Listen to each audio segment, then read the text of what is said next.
Hello बच्चों, welcome to my channel Tanuja by studies. और चलिए अब बात करते हैं क्लास 11th में हम चैप्टर ले रहे थे सेल, चैप्टर 8। तो इसके आगे की टॉपिक को बात कर लेते हैं। देखिए ध्यान रखना, प्रीवियस क्लास में हमने क्या बात करी थी। प्रीवियस क्लास में हमने पूरे प्लाज्मा मेम्ब्रेन को बहुत अच्छे से डिटेल में समझा था। अब बात कर लेते हैं आगे के टॉपिक। पहला ले लेते हैं उसमें, which is what, the cell wall. As you may recall, a non-living rigid structure called the cell wall forms an outer covering for the plasma membrane of fungi and plant। किस किस में present होती है? Fungus और plant में present होती है।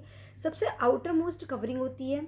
Cell wall not only gives shape to the cell and protect the cell from the mechanical damage and infection, it also helps in cell to cell interaction and provides barrier to undesirable macromolecules। समझ में आई बात कि cell to cell interaction provide कर रहा है और उसके साथ साथ ही अनडिजायरेबल मैक्रोमोलिक्यूल जो है उनके लिए बैरियर की तरह काम कर रहा है, हर किसी को एंट्री नहीं करने देता। Algae have cell wall made up of cellulose, keratins, mannins and mineral like calcium carbonate, while in other plant it consists of cellulose, hemicellulose, pectin and protein. देखिए ध्यान रखना, ये वाला जो है ना, ये थोड़ा सा इंपॉर्टेंट है कि एल्गी की सेल वॉल किसकी बनी होती है। डायरेक्ट क्वेश्चन आ जाता है और उसमें यही प्रॉपर ऑप्शन होते हैं। तो किस किस की है? Cellulose, galactan, mannan and mineral like calcium carbonate. और प्लांट्स में किसकी होती है? Cellulose, hemicellulose, pectin and protein. ये प्रॉपर आपको ऐसे ही याद रखना है क्योंकि क्वेश्चन यहाँ पे ऐसे ही फ्रेम में होता है। Okay. The cell wall of young plant, the primary wall is capable of growth, which gradually diminish as the cell mature, and the secondary wall is formed on the inner side of the cell। आप समझ में आ रही है? मान लो कि ये दो cell है, ठीक है। सपोज ये एक सेल है, अब इसमें ये क्या है? This is the primary. मैं इसको इस तरह से शो कर रही हूँ। अब जो ये डिमिनिश होती जाएगी प्राइमरी वॉल और अंदर की तरफ ध्यान रखना, अंदर की तरफ बनेगी विच इज़ व्हाट, सेकेंडरी वॉल। फिर अंदर की तरफ एक बनेगी जिसको हम क्या बोलेंगे? Tertiary wall. ओके। तो इस तरह से ये यहाँ पे वॉल्स बनती जाती है, right. The middle lamina is the layer mainly of calcium pectate. याद रखिए, मिडिल लैमिना किसका बना होता है? कैल्शियम पैक्टेट, विच होल्ड्स और glues the different neighbouring cells together. तो देखिए यहाँ पे मान लो ये दो सेल हैं जो एक दूसरे के साथ हैं, लाइक दिस। ये सबकी अपनी अपनी सेकेंडरी वॉल है ना। इन दोनों के बीच में यहाँ पे क्या प्रेजेंट होता है? मिडिल लैमिना, ठीक है, मिडिल लैमिना। तो एक तरह से ये क्या काम कर रहा है? ये इनको स्टिकिंग के लिए रिस्पॉन्सिबल है। किसका बना होगा? It is made up of calcium pectate. याद रखना, कैल्शियम पैक्टेट, ठीक है। Now the cell wall and middle lamella may be transverse by the plasmodesmata which connects the cytoplasm of neighbouring cell. अब ये क्या बोल रहा है कि जो ये मिडिल लैमिना है, मैं इसको और थोड़े से कलर के साथ दिखाती हूँ। I will show you with this one. तो क्या होगा यहाँ पे? ये पूरा, एक मिनट,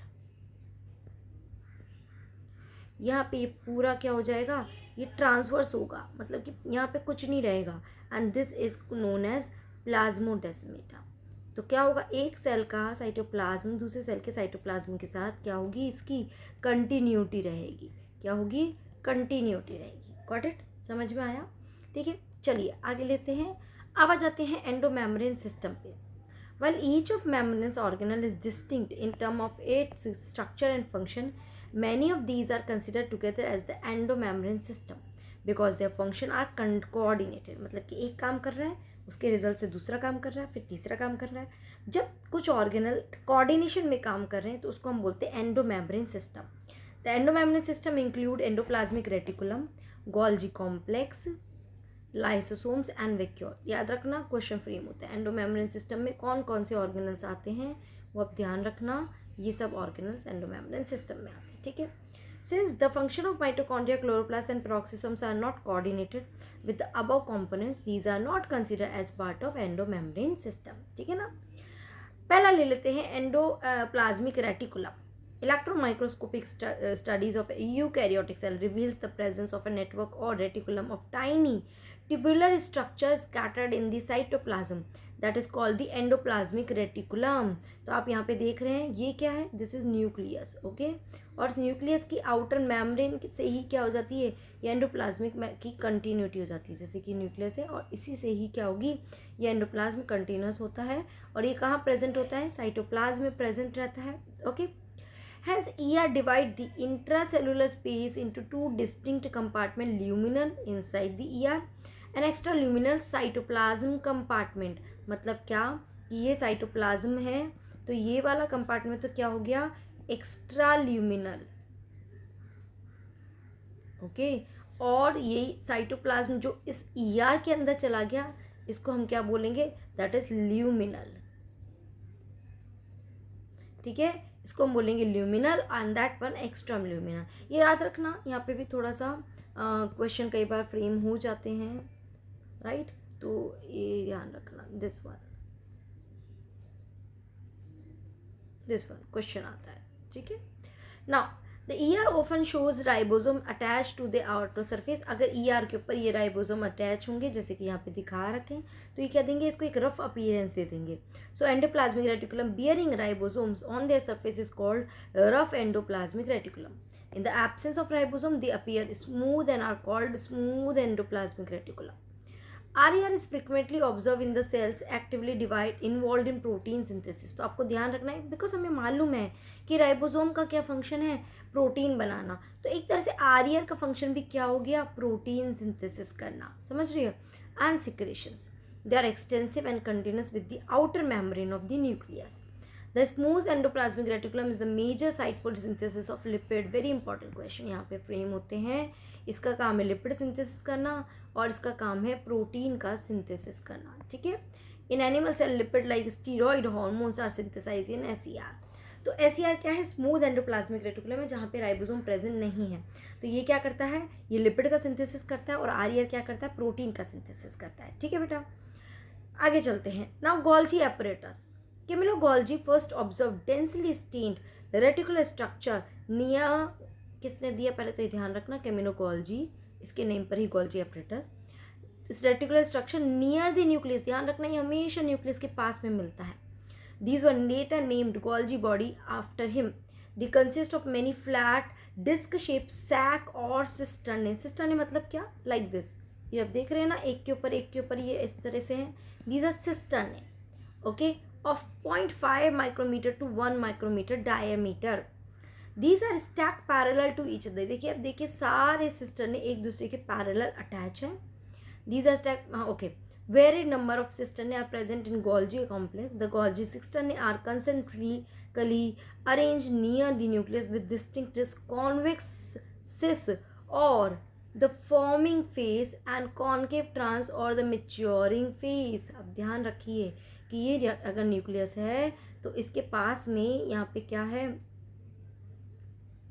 इस तरह से ये स्ट्रक्चर प्रेजेंट होगी, ठीक है। तो दिस इज कॉन्वेक्स और सिस और द फॉर्मिंग फेज, कॉनकेव जिसको हम ट्रांस और द मैच्योरिंग फेज, ओके। तो ध्यान रखिए, एक मिनट, ये थोड़ा सा ठीक करते हैं इसको, तो ये इस तरह से रहेगा, लाइक दिस। मतलब कि क्या कह सकते हो, ये हो गई कॉन्वेक्स एंड ये वाला हो गया कॉनकेव, राइट। तो कॉनकेव इससे दूर रहेगा, तो दिस इज सिस फेस या कॉन्वेक्स या फॉर्मिंग फेस, ठीक है। दिस इज ट्रांस, कॉनकेव या मैच्योरिंग, समझ में आई बात। अब होता क्या है ना, देखो न्यूक्लियस से कुछ भी मटेरियल बन के निकल रहा है, राइबोसोम से कुछ भी मटेरियल बन के निकल रहा है, ये मटेरियल आता है और कहाँ जाता है, इस गोल्जी के अंदर जाता है। गोल्जी इसका मॉडिफिकेशन करता है अगर इसमें कोई मॉडिफिकेशन की ज़रूरत है, या इसका पैकेजिंग करता है। देखो इसको ऐसे समझ सकते हो जैसे कि कोई लेटर है, अब हमने लेटर तो लिख दिया, बट जब तक हम उसको एक एनवेलप में नहीं डालेंगे, उस पर कोई एड्रेस नहीं लिखेंगे, वो वहाँ पोस्ट नहीं हो पाएगा। The same is done by the Golgi. अगर उस लेटर में कोई मॉडिफिकेशन करना है, उस प्रोडक्ट में कोई मॉडिफिकेशन करना है, तो वो करेगा, उसके साथ उसकी पैकेजिंग करेगा, उसको एक वेसाइकल के अंदर फिल करेगा, फिर उस वेसाइकल को रिलीज़ करेगा। तो इसलिए हम उसको मैच्योरिंग बोल रहे हैं, यहाँ से मैच्योर के निकल रहा है, ये प्रोडक्ट इस वेसाइकल में निकलेगा। एंड डिपेंड करेगा उसकी एड्रेसिंग क्या की गई है, कि क्या तो उसको सेल के अंदर टारगेट करना है कुछ कंप्लीट, या उसको सेल से बाहर जाके अपना कुछ टारगेट कंप्लीट करना है। तो जो भी उसको फंक्शन असाइन किया गया है वो वाले फंक्शन परफॉर्म करेगा, ठीक है ना बेटा। The cis and trans phases of organelle are entirely different but interconnected.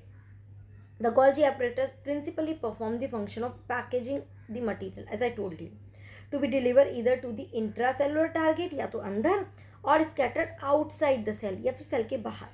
Material to be packaged in the form of vesicle from ER fused with the cis phase of the Golgi apparatus, है ना. तो ये material जैसे ही आएगा ये cis phase के पास आएगा और Golgi apparatus में एंटर कर जाएगा and move towards the maturing phase. This explains why the Golgi apparatus remains in close association with the endoplasmic reticulum.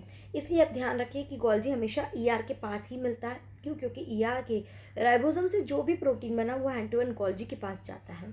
A number of proteins synthesized by ribosome on the endoplasmic reticulum are modified in the cisternae of Golgi apparatus before they are released from its trans phase. Golgi apparatus is the important site of formation of glycoprotein and glycolipids. ये थोड़ा सा ध्यान रखना. Golgi ही करता है कि जो protein और लिपिड बन रहा है ना, प्रोटीन लिपिड, उसमें उसमें कार्बोहाइड्रेट की चेन और अटैच कर देता है और उसको कन्वर्ट कर देता है ग्लाइकोप्रोटीन एंड ग्लाइकोलिपिड. ये दोनों ही जाते हैं कहाँ पे? प्लाज्मा मेम्ब्रेन के पास, पेरीफेरी के पास, और वहाँ जाके प्लाज्मा मेम्ब्रेन के सिंथेसिस में हेल्प करते हैं. तो आप एक तरह से बोल सकते हैं कि गोल्जी का रोल प्लाज्मा मेम्ब्रेन सिंथेसिस में है. ER का रोल भी प्लाज्मा मेम्ब्रेन के सिंथेसिस में है, जिसको हम एक टर्म बोलते हैं, that is called the membrane biogenesis. समझ आया कि मेम्ब्रेन का सिंथेसिस करना, तो इसमें दोनों लिपिड और प्रोटीन बना रहे हैं और गोल्जी उसमें और मॉडिफिकेशन करके उसको एट लास्ट रिलीज कर रहा है प्लाज्मा मेम्ब्रेन के पास, ताकि वहाँ पे मेम्ब्रेन का सिंथेसिस हो सके. ठीक है, चलिए नेक्स्ट ले लेते हैं, दैट इज लाइसोसोम. अब लाइसोसोम्स क्या है ये भी ध्यान रखना. लाइसोसोम्स भी प्रोड्यूस हो रहे हैं और एट लास्ट इसी गोल्जी में से ये लाइसोसोम भी निकल रहे हैं एक वेक्यूल के अंदर, वेसाइकल के अंदर. And the thing is that इस वेसाइकल के अंदर अगर हाइड्रोलाइटिक एंजाइम भरा हुआ है, क्या बोल रही हूँ मैं, हाइड्रोलाइटिक एंजाइम भरा हुआ है, तो हम इसको क्या बोल देंगे? हम इसको बोल देंगे lysosome. So these are the membrane-bound vesicle structure formed by the process of packaging in the Golgi apparatus. The isolated lysosomal vesicle have been found to be very rich in almost all type of hydrolytic enzyme. कौन कौन से? Hydrolases, जैसे कि lipase lipid को digest करेगा, protease protein को करेगा, carbohydrate को. Optimally active at the acidic pH. These enzymes are capable of digesting carbohydrate, protein, lipid, nucleic acid, सबको डाइजेस्ट करेगा. तो ऑब्वियसली लाइसोसोम का काम ही है डाइजेशन करना. आप इसको ऐसे भी बोल सकते हैं कि हाउस कीपिंग का काम करता है, कि अगर बाहर से कोई फॉरेन पार्टिकल आया तो लाइसोसोम जाता है और उसको इंगल्फ करता है और उस पर अपने हाइड्रोलाइटिक एंजाइम को अटैक करा के उसको मार देता है. ठीक है, तो क्लीनिंग का काम करता है. लाइसोसोम को हम कई बार सुसाइडल बैग भी बोलते हैं. Why we called it suicidal bag? क्योंकि क्या होता है, कभी मान लो लाइसोसोम जिस सेल के अंदर प्रेजेंट है, मान लो वो सेल ही डिस्टर्ब हो गई. ओके, डिस्टर्ब मतलब कि डिफेक्टिव हो गई. अब ये सेल बल्कि दूसरी सेल को भी डिफेक्टिव बना सकती है. तो इस सेल का मरना ज़रूरी है, इसको डाइजेस्ट करना ज़रूरी है. तो ये क्या करेगा, लाइसोसोम ये बर्स्ट हो जाएगा और अपना सारा एंजाइम्स पूरे सेल के अंदर डिस्ट्रीब्यूट कर देगा और अपनी खुद की ही सेल को डाइजेस्ट कर देगा, मार देगा. इसलिए हम उसको बोलते हैं सुसाइडल बैग. सुसाइडल बैग का मतलब यही होता है जो खुद खुशी कर ले, खुद अपने आप को मार दे. ठीक है, नेक्स्ट ले लेते हैं vacuole. The vacuole is a membrane bound space found in the cytoplasm. It contains water, sap, excretory product and other material not useful for the cell. ठीक है, मतलब कि आप ऐसा समझ लो कि जो भी स्टोरेज का काम है ना, जो चीज़ काम नहीं आ रही उसको वैक्यूल में डाल के रख दो. और मोस्टली इसमें वाटर या सैप भरा रहता है और जो मटेरियल यूजफुल नहीं होते उसको भी वैक्यूल में स्टोर करके रखा जाता है. The vacuole is bound by a single membrane which is called tonoplast. Question frame होता है, ध्यान रखना. Okay, next, in plant cell the vacuole can occupy up to 90% of volume of the cell. बहुत बड़ी वैक्यूल प्लांट सेल में रहती है. In plant, the toloplast facilitate the transport of number of ions and other material against the concentration gradient into the vacuole. Hence, their concentration is significantly higher in vacuole than in cytoplasm. मतलब कि active transport के through बाहर से जितना भी ion है या material उसको भी अंदर ले लेता है और स्टोर करके रखने लगता है. तो ये क्या है, इसका कॉन्सेंट्रेशन ज़्यादा होगा वैक्यूल का as compare to the cytoplasm.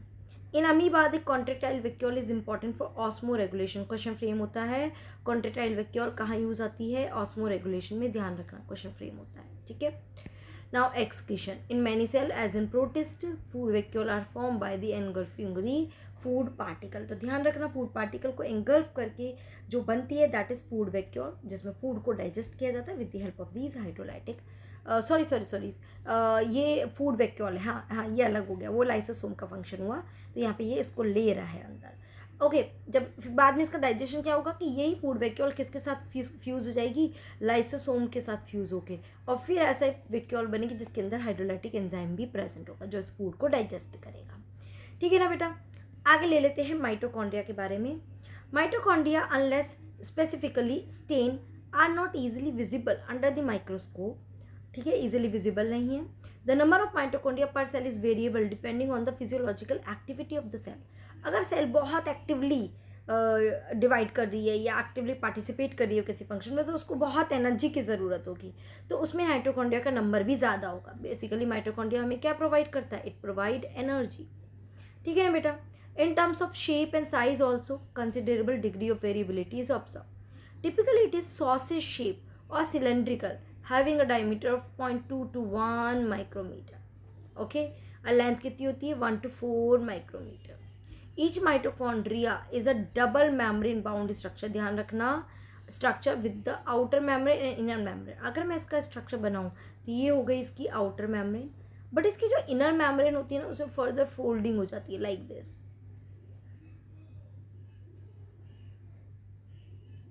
ठीक है। ओके तो this is outer, this is inner, और इन दोनों मेम्ब्रेन के बीच के स्पेस को हम बोलते हैं इंटर मेम्ब्रेन स्पेस। ओके ये अंदर जो आपको ये फिंगर लाइक प्रोजेक्शंस हो गए इनको हम बोलते हैं क्रिस्टे। इन क्रिस्टे के ऊपर ही कुछ पार्टिकल्स भी प्रेजेंट होते हैं लाइक दिस, जो पूरे में प्रेजेंट होते हैं, जिसको हम बोलते हैं F0 F1 पार्टिकल। इसके बारे में हम बाद में बात करेंगे जब हम रेस्पिरेशन की बात करेंगे, ठीक है।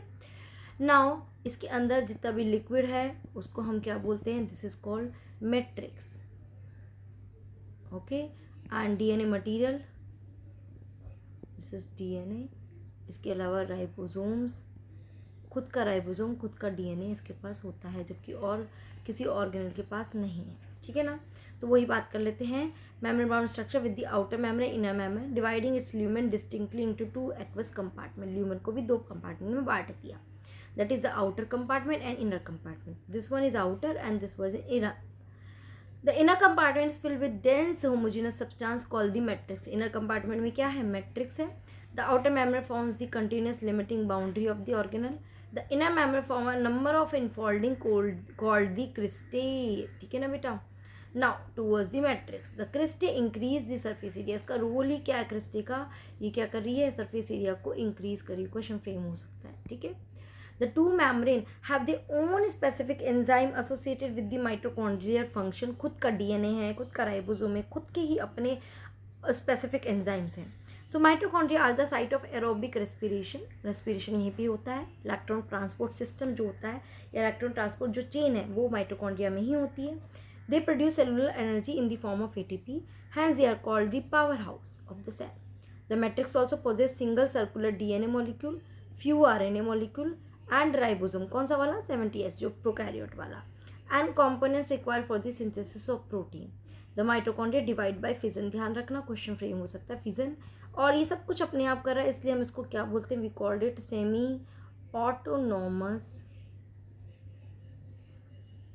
ऑर्गेनल, ठीक है। समझ में आया माइटोकॉन्ड्रिया के बारे में, ओके ठीक है। तो आज करें क्या और करें, शैल वी डू, या चलो ठीक है आज इतना ही करते हैं। नेक्स्ट क्लास में इसका बाकी का पोर्शन देखेंगे। Will take chloroplast in next class. आज यहाँ तक ही इसको स्टॉप करते हैं। यहाँ तो कोई डाउट आएगा तो मुझे आप ज़रूर से पूछना, ठीक है। चलिए पढ़ते रहिए। Till then take care, bye bye.